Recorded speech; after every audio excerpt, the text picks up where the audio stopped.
नमस्कार दोस्तों, मैं विनोद कुमार। मेरे यूट्यूब चैनल पर आपका स्वागत है। दोस्तों, आज मैं आरआरबी एएलपी सीबीटी 1 2024 में पूछे गए मैथ्स के सवाल कराने जा रहा हूँ। ठीक है फ्रेंड्स, तो आइए देखते हैं आरआरबी एएलपी सीबीटी 1 2024 में कैसे सवाल पूछे गए हैं। ठीक है, तो सवाल के माध्यम से देखते हैं।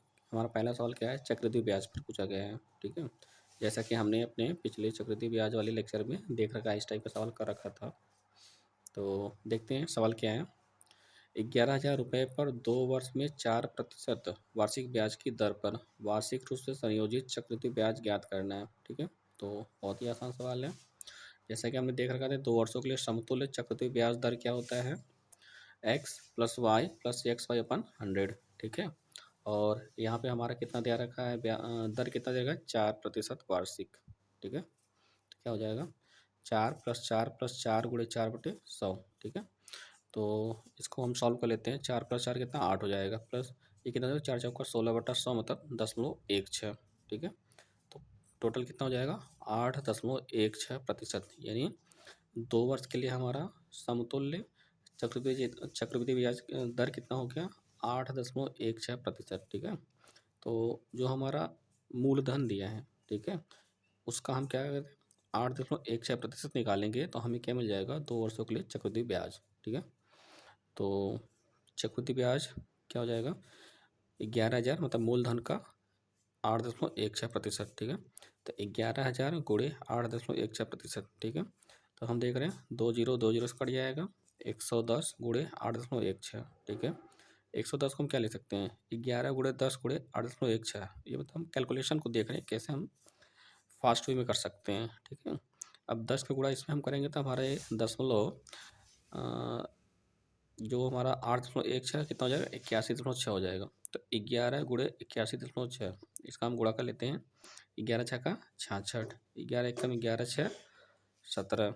ठीक, 11 × 8 = 88, 1 = 89, मतलब हमारा कितना हो जाएगा, 897.6 रुपया। तो 2 वर्ष के लिए चक्रवृद्धि ब्याज कितना हो जाएगा हमारा, 897.6 रुपया, मतलब सी ऑप्शन। ठीक है फ्रेंड्स, आइए अगला सवाल देखते हैं। अगला सवाल है कि अरुणा ने जयश्री से 9,000 रुपये की धनराशि 10% चक्रवृद्धि ब्याज की दर पर उधार ली। ठीक, जो वार्षिक रूप से संयोजित होती है।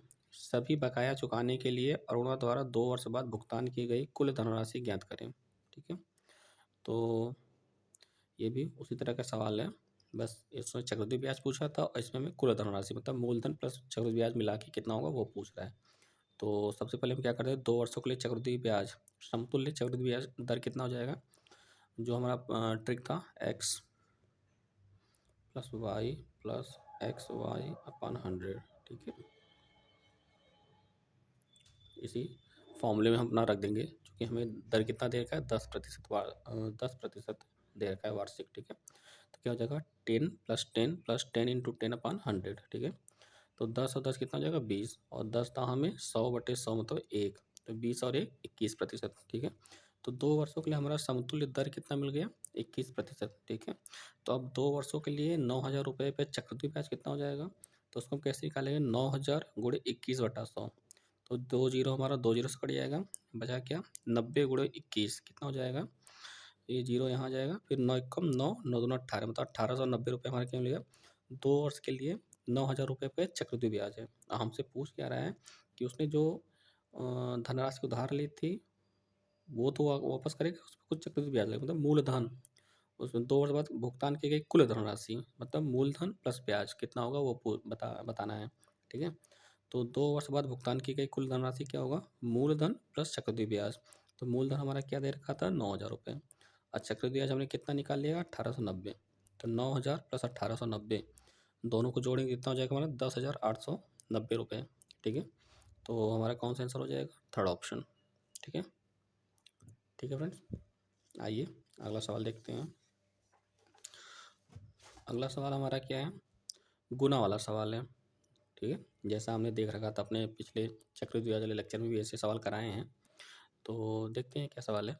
यदि कोई धनराशि चक्रवृद्धि ब्याज पर 10 वर्ष में स्वयं की दोगुनी हो जाती है, ठीक है, तो यह धनराशि समान ब्याज दर पर कितने वर्षों में स्वयं की 16 गुनी हो जाएगी।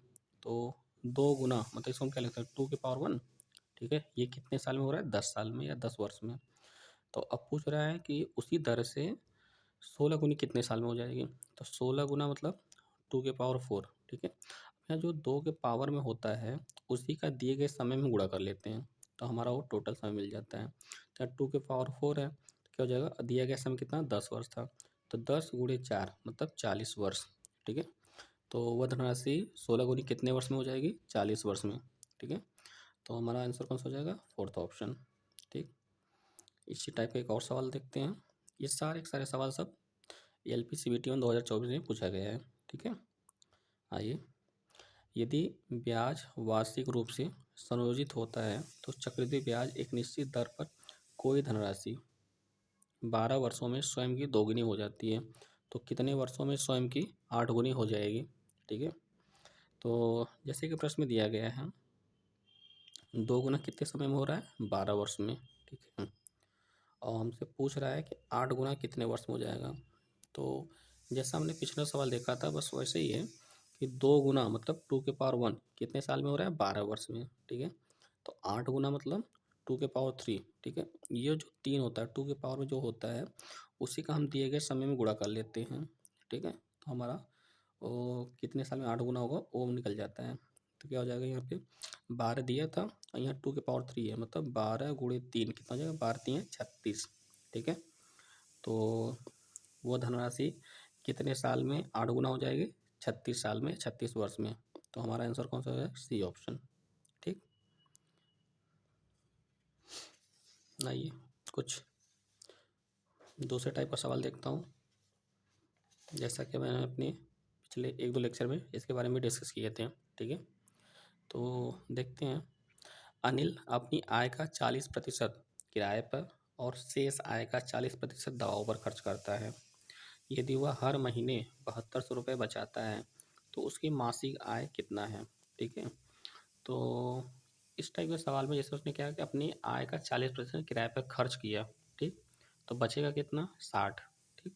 और कह रहा है कि ये जो 60% बच रहा था उसका 40% दवाओं पे खर्च कर दिया, तो बचा कितना 60, ठीक है।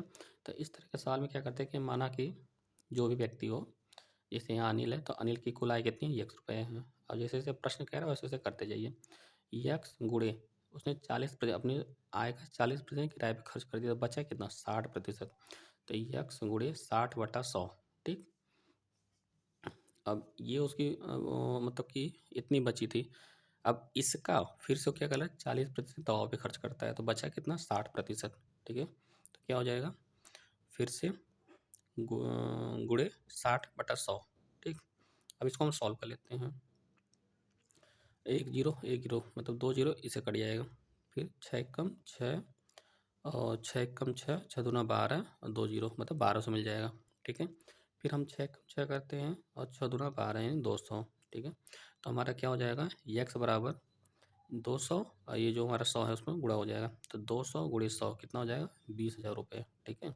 इसका मतलब अनिल की मासिक आय कितनी है 20,000 रुपये, ठीक है। तो कौन सा आंसर होगा, डी ऑप्शन, ठीक है। ठीक है फ्रेंड्स, तो आइए एक और सवाल देखते हैं इसी तरह का। एक व्यक्ति अपनी धनराशि का 20% परिवहन पे खर्च करता है, शेष धनराशि मतलब जो 20% खर्च करने के बाद 80% बचता है उसका 25% मनोरंजन पे खर्च करता है। खर्च करने के बाद उसके पास 480 रुपये बचते हैं, तो उसके पास मूल रूप से कितनी धनराशि थी, ठीक। तो जैसा हमने पिछला सवाल किया उसी तरह से ये भी है कि माना व्यक्ति की कुल धनराशि कितना हो जाएगा यक्स हो जाएगा। अब यक्स का वो 20% परिवहन पे खर्च कर रहा है, तो बचा कितना 80%, तो 80/100 गुणे अब इस जो बचा इसका 25% मनोरंजन पे खर्च करता है, ठीक है। तो बचा कितना 75 यानी 75/100। ये टोटल की वैल्यू कितना दे रखा था 480 रुपये, तो बराबर 480 के, ठीक। अब इसको हम सिंप्लीफाई कर लेते हैं, 20 चौके 80, 20 पंजे 100, ठीक। उसी तरह 25 तियाँ 75, 25 चौका 100, क्या हो जाएगा हमारा यक्स गुणे 4/5 गुणे 3/4 बराबर 480 रुपये। अब 4 कम 4 4 से कट जाएगा और 3 एकम 3 3 एक कम 3, 3 चौक 18 0, ठीक है। तो क्या हो जाएगा x बराबर 160 गुणे ये जो हमारा 5 है, तो 160 गुणे 5 कितना हो जाएगा 16 पचे 80 और एक जीरो मतलब 800 रुपये। तो उस व्यक्ति की मूल धनराशि कितनी थी 800 रुपये, ठीक है। तो इस तरह से हमारा कौन सा आंसर हो जाएगा बी ऑप्शन, ठीक है फ्रेंड्स। आइए एक और सवाल देखते हैं। संजय संजय अपनी कुल आय में से 20% घर के किराए पर और शेष आय का 70% घरेलू खर्च पर व्यय करता है। यदि वह 1800 रुपये बचाता है तो उसकी कुल आय कितनी है, ठीक है। तो जैसे हमने पिछले 2 सवाल किए हैं उसी तरह का ये भी है। ये सब के सब एक ही तरह के सवाल बार बार पूछे गए हैं अलग अलग शिफ्ट में, ठीक है। तो देखते हैं। माना कि उसकी कुल आय कितनी है 100 रुपये, ठीक है। तो प्रश्नानुसार क्या हो जाएगा, मतलब जैसे जैसे सवाल कह रहा है उसके हिसाब से 20% अपनी कुल आय का 20% घर के किराए पे खर्च करता है, तो कितना बचेगा 80%। तो यक्स का 80% मतलब 80/100 हो जाएगा। फिर इसका 70% कितना घर पे घरेलू खर्च पर व्यय करता है, तो बचेगा कितना 30%, तो 30/100, ठीक। और इन सब की वैल्यू किसके बराबर है 1800 रुपये के, जो कि सवाल में दे रखा है, ठीक। इसको सॉल्व कर लेते हैं। 20 चौक का 80, 20 पंजे 100, मतलब 4/5 गुणे एक जीरो से गया, ठीक। तो देख लेते हैं यक्स गुणे 4/5 गुणे 3/10 बराबर 1800 के। 3 एक कम 3 और 3 छक 18, ठीक, 600 और 5 दहा में 50, ठीक है। तो यक्स गुणे 4/50 बराबर 600 के। तो 4 एक कम 4, 4 एक कम 4, 4 5 20 मतलब 150 हो जाएगा, ठीक। यक्स बराबर कितना हो जाएगा 150 गुणे 50 मतलब 15 पचे 75 और 2 जीरो मतलब 7500, ठीक है। तो संजय की कुल आय कितनी हो जाएगी 7500 रुपये, ठीक। तो इस तरह से हमारा कौन सा आंसर हो जाएगा सेकंड ऑप्शन, ठीक है। तो दोस्तों वीडियो कैसा लगा कमेंट करके ज़रूर बताएं, ताकि अगले वीडियो में उसमें सुधार किया जा सके। और आपका कोई भी डाउट हो तो कमेंट के माध्यम से बताएं। दोस्तों वीडियो को लाइक शेयर एंड चैनल को सब्सक्राइब करके बेल आइकन पर क्लिक करें, ताकि कोई भी नोटिफिकेशन हो आप तक सबसे पहले पहुंचे। धन्यवाद।